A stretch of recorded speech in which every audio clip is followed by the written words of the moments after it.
And it's 6:30, and I'll call this meeting to order, see if we can remember how this thing works. Remember, start with the Pledge of Allegiance.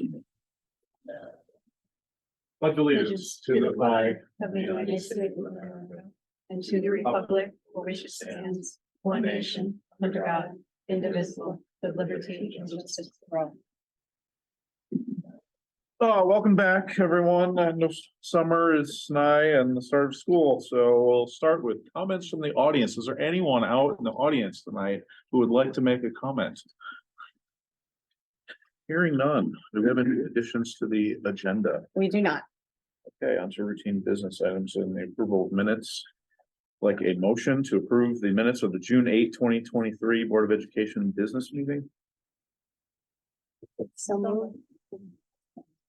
I second that. Sue and thank you. Any questions, comments, or edits in these minutes?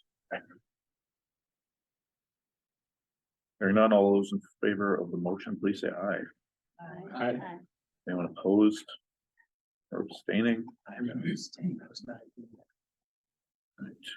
Passes. Board of Education committee reports. Do we have any of these? Not yet. Maybe. I Okay, mean, maybe other than to say personnel met Yeah. over the summer regarding teacher negotiations. yes. Personnel did meet over the summer, not for the last month or so, and we have a good head start on teacher negotiations. Community meeting reports. Does anyone have any of these? All right, moving along swiftly, I'll turn things over to the superintendent for the superintendent of schools report.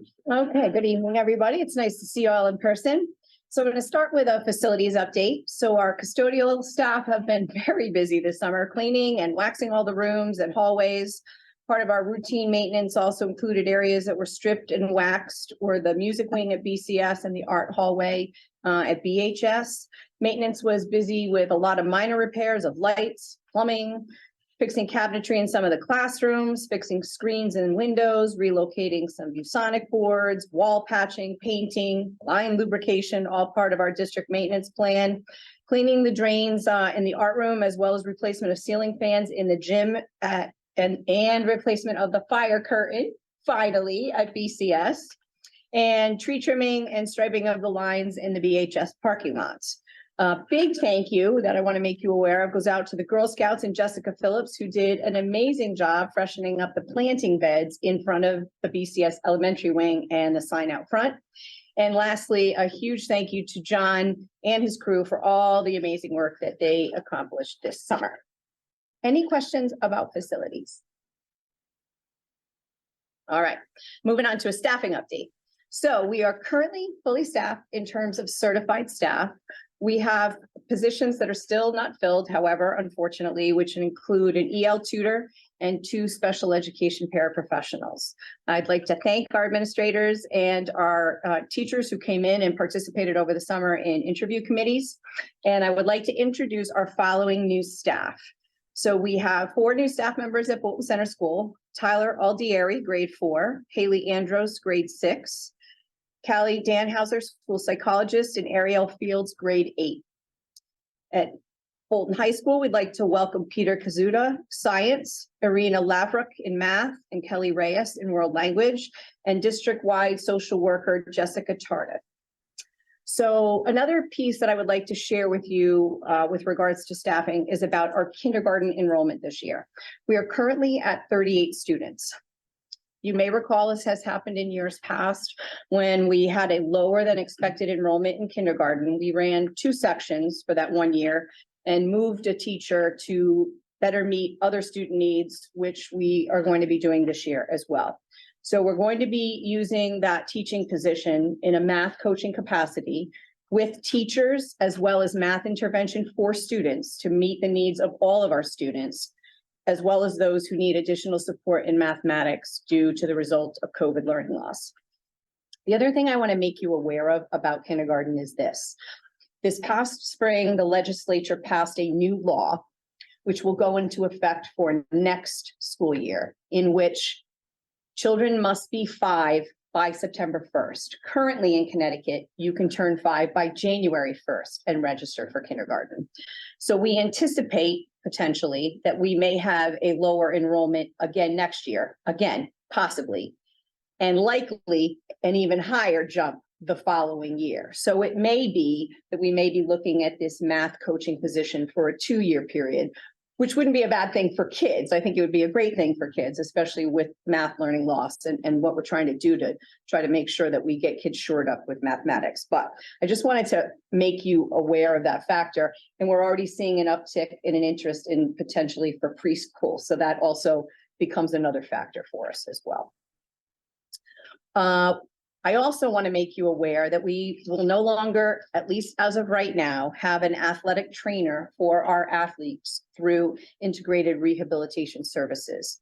They were unable to hire athletic trainers this summer to fill a number of their school athletic trainer positions in the region. This will also include no longer being able to offer impact testing and post-injury testing and return to play protocol.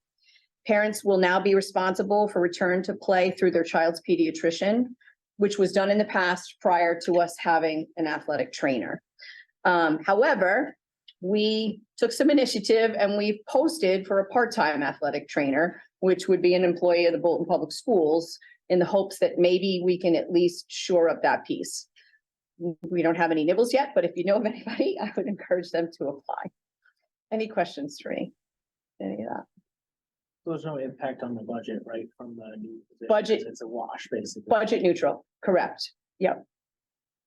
Good question. Does it change our liability at all? So that's something, depending upon if we have someone, CASA will need to meet with insurance just to be sure that we are shored up for liability. But we covered that type of liability anyways before, even though it was an outside resource we were using. So not having an athletic trainer does not increase our liability. Correct, it's correct, yes. And by the way, we are not the only school in the district in the region that's experiencing the same thing. And I was sharing with Scott that as we were walking in, several of the programs, I believe it's in Massachusetts, that have athletic trainer programs. I think they added a year to their program. And so there were very few graduates this year, which is why they are seeing this sort of hole in this area right at the moment. So it's possible that in another year, we may not have the same experience. So, but you know, job market being what it is, who knows, right? So, and that concludes my report this evening. Thank you very much. Unfinished business, we have none of this. Correct. And on to new business and the 2024 Bolton High School graduation date. All right, so project graduation, parents have already reached out to Mr. Vaselli. Actually, they reached out in early July, I believe, wanting to request that the board set the graduation date tonight. I just want to remind the board that statutorily, the board is now allowed to set a graduation date at any point during the school year, so long as it is set on the 180th day from when it is set. So if you set the date tonight, we are requesting that the graduation date be set for Friday, June 7th, which would be the 180th day of school. We tend to be fans here when we can to graduate on a Friday, if at all possible. It works for families bringing in, you know, family members from all over the place to attend graduation and for the kids to have their night. Just to remind you too, that if we have snow days to make up, it becomes a non-issue if you set the date tonight, because we back into that date beginning now for seniors. They do their exams before other grades, no matter what, which is what happens now at the end of school, because we still have to do graduation practice, senior activities, senior day, and the like. So that is my plea, please, on behalf of the senior parents, so that they can set a venue for the after graduation party and get going on understanding exactly what they need to raise for funds to be able to pay for that. So I'm looking for a motion to set the Bolton High School graduation date on June 7th, 2024. I'll make the motion. Second. Rhea and Ben, is there any questions or commentary on this?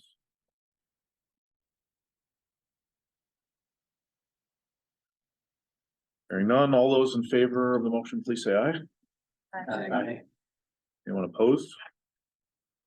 Or abstaining? Okay. Plan away. Great, thank you very much. On to Chromebook purchase bid waiver. So I'm requesting a bid waiver this evening for the purchase of 65 touch screen student Chromebooks for grade 1. These are the ones that remain in the classrooms. They're not transported home.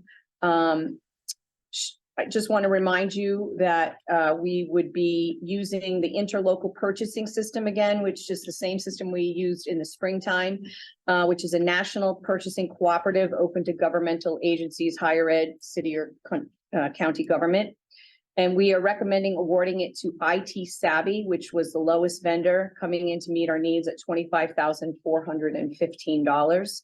They will also offer, as part of this, white glove service, which includes applying asset tags, inventory spreadsheet, green packaging, Google domain enrollment, which will allow us to accelerate the rollout schedule and save valuable time. Monica had 5 different quotes. They came in with the best quote. And if you are so inclined to approve this tonight, they can ship September 4th.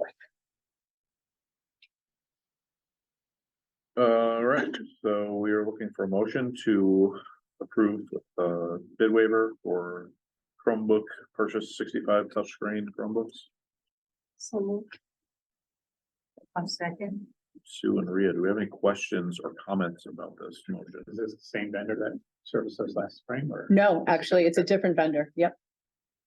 Because I'm just a little confused as to why we're having a motion for a bid waiver when it sounds like you've already received multiple bids. We had to get quotes. In order to use this intergovernmental agency, I still need to at least try to attempt to obtain 3 quotes. We didn't go out to bid.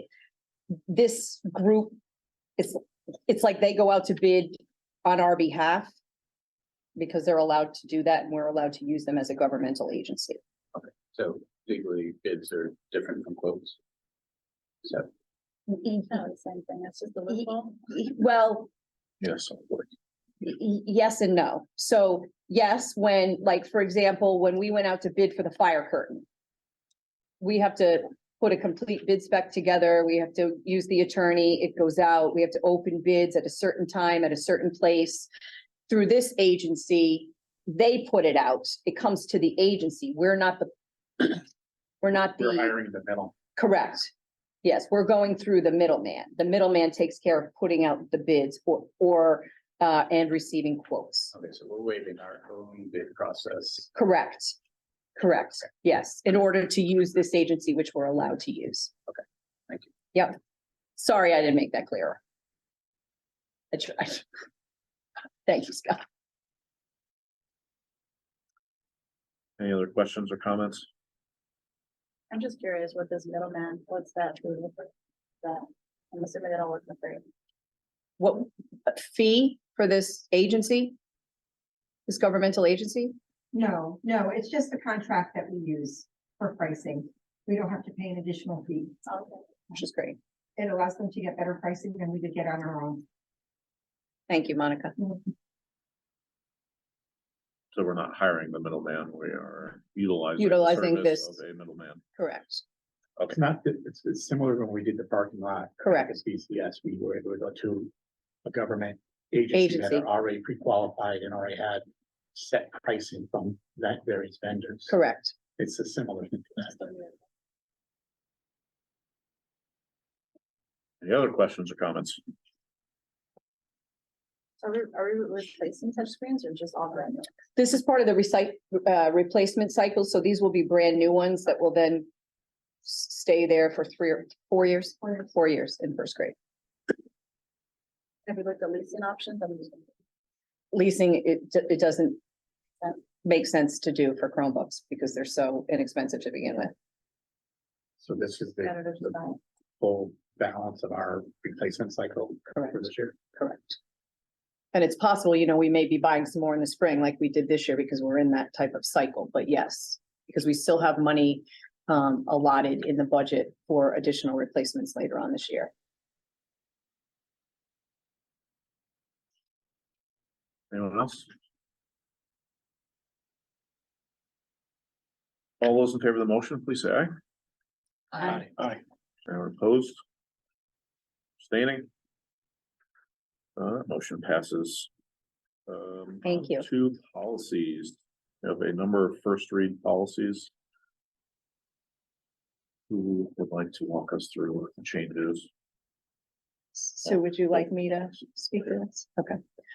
So if at all possible, it would be great if we could approve these policies tonight.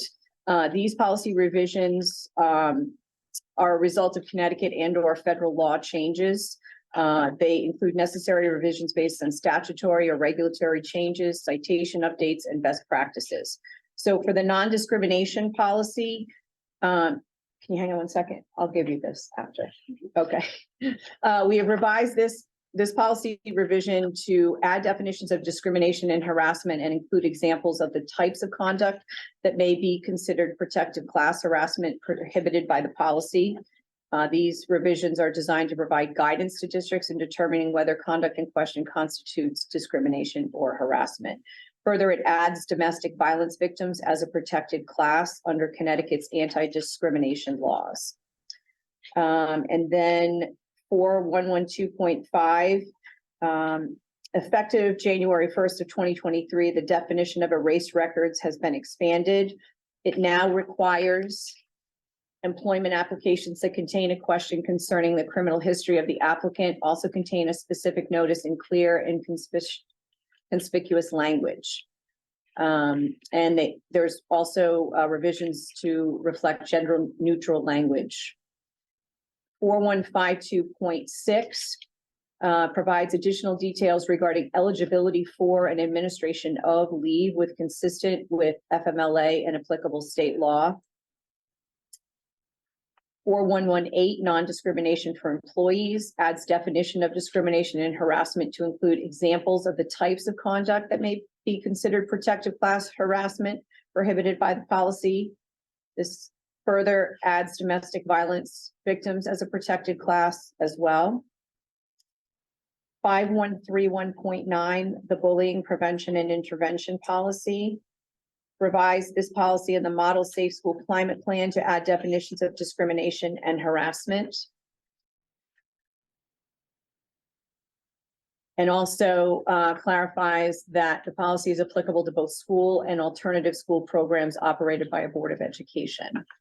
5145.4, non-discrimination of students. This is also regarding discrimination and harassment, protected class harassment, and adding domestic violence victims as a protected class under Connecticut's anti-discrimination laws also.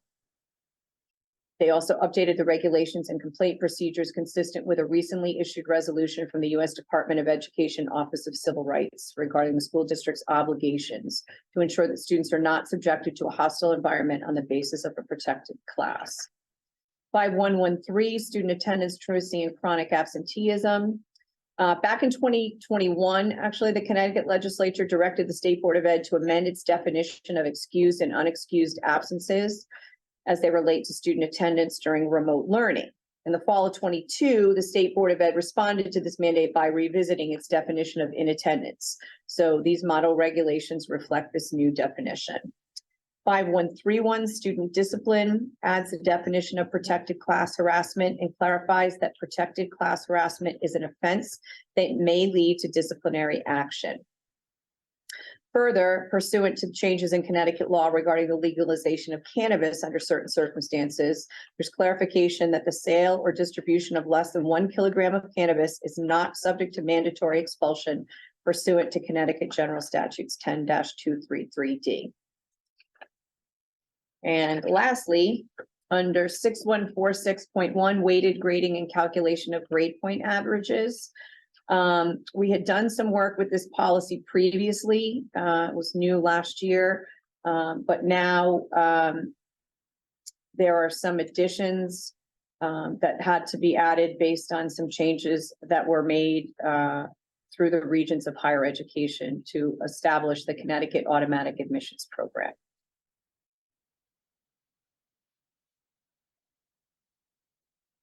So is the policy committee happy with moving these forward tonight? You Well, this committee hasn't really discussed it, which is partially my fault. Yeah, so whatever We you just guys, weren't able to get together. yeah, I get it. Whatever you guys want to do. Is there any real I reason mean, why we I'm can't happy wait? to, they are fairly straightforward Yeah. and I appreciate it. Yeah. Thank you. Okay, So that was a motion by Chris. Was it? And I'll second. Was it? well, okay. Okay, I'm sorry. Need to Officially. say, And then you can have a discussion what you want to do. How about that? read all of the things, so. I'm happy to make a motion to approve the 9 revised policies. Thank you, sir. Second. Thank you. Is there any questions or comments on any of these policy revisions? More time to think about them. Hearing none, all those in favor of the motion, please say aye. Anyone opposed? Abstaining? Those are new policies, and we're Thank you. on to resignations. So I'd like to inform the board that we received resignations from VHS math teacher Caitlin Werner. And we wish her well as she goes on to further education and a whole new career. And BCS paraprofessional Zoe Strickler, I want to thank them both for their service to the Bolton Public Schools and wish them well. And April meeting date. This was my error. I should have made it the Wednesday, not Thursday, when we did those dates last year. So I'm looking for a change from Thursday, April 4th to Wednesday, April 3rd. We've always done that in the past because oftentimes in April, we have a large contingency of students and many of them are leaving the very next day and parents want them home and packing and to not be here during a board meeting while they're trying to pack to go away for break. So if we could make that change, I would appreciate it. So I don't have a problem with that. This is what we normally do.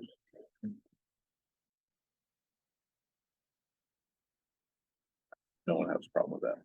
Wait, can you just move it so I can tell Okay. town? Thanks. Could we have a motion, please, to move the April meeting date from April 4th to April 3rd? Second. Ben, Maria, any questions or comments? All those in favor of the motion, please say aye. Aye. Anyone opposed? Or abstaining?